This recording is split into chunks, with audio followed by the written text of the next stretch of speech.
Saturday, April 30, 2016. This is Mercedes Diesel Guy, and this is my 1983 Mercedes 240 Diesel. Okay, well, it's been really quiet on my channel here for most of the past 6 months. I finished the car, got it on the road in late October, drove it through December, and then pretty much parked it for the winter.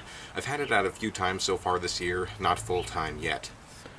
Okay, now the very first thing you're going to want to do is open the hood, obviously, but I like to set the hood up to the full 90-degree position. Then the next two things I'm going to do are remove the air intake box and the battery, both to just give me some more room to work in here. Okay, it looks like it's 13 millimeters on the battery terminals and 10 millimeters for the battery hold down clamps.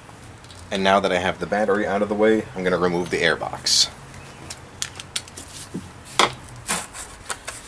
This plastic hose just pulls off. I like to get that completely out of the way.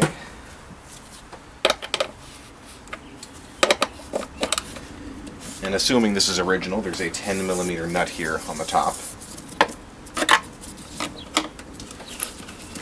And before I go any further, I just wanted to point out that this DIY video really is specifically for the Mercedes W123 240D. So, got the nut off, and I just released the clamps.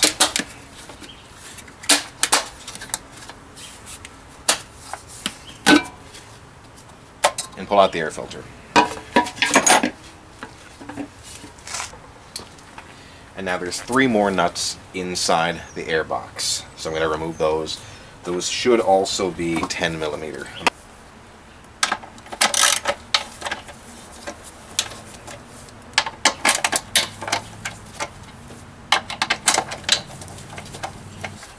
And once you have those nuts off, the airbox will lift straight up.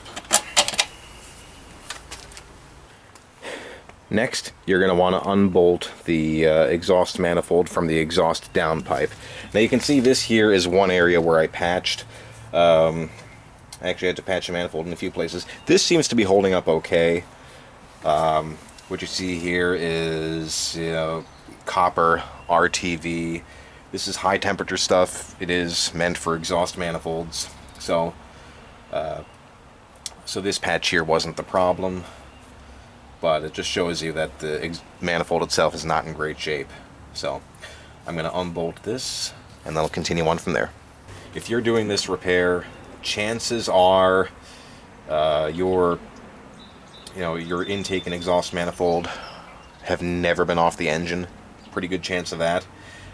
And if you're fighting the connections on this downpipe here, chances are they're going to be completely rusty on your car. Because I had this all apart a few months ago, I'm not anticipating a problem. I'm anticipating I should be able to unbolt this with fairly little drama. Next, where so equipped, you're going to want to remove the oil separator, which is this thing right here, bolted to the front of the intake manifold. Now in my case, it is 2 10 millimeter bolts right here. Once you have it unbolted, you're going to want to release the clamps and just pull it out of the way here off the engine. Just going to use these pliers here.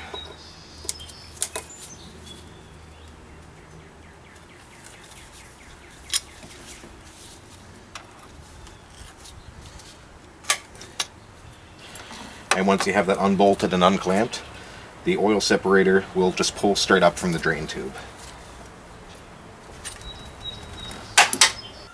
And then, at least on these later cars, there's a bolt here which holds the intake manifold to a bracket which goes to the engine block. And once again, in my case at least, this is a 13 millimeter fastener.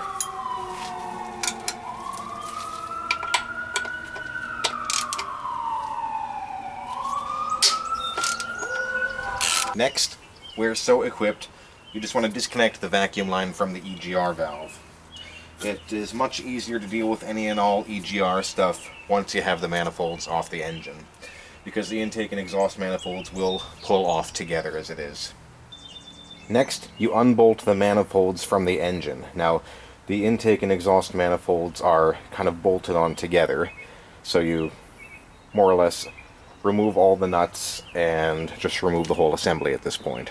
And I checked, these seem to be 17 millimeters, so I'm going to go ahead and remove them.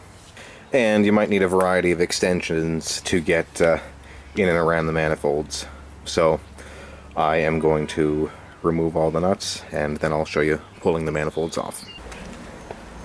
And now that everything's unbolted, the manifolds should come off just pulling straight towards the passenger side here fairly easily.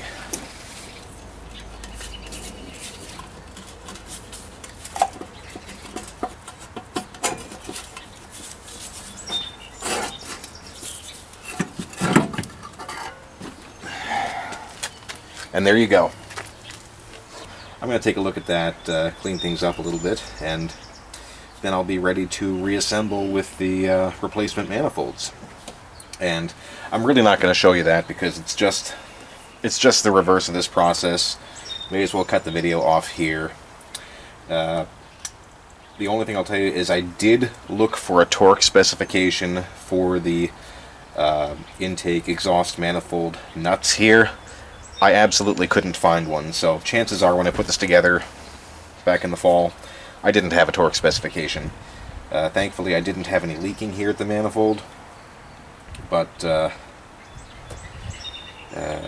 mean, at least I didn't have any leaking at the gasket surface. The leaking was elsewhere on the manifold.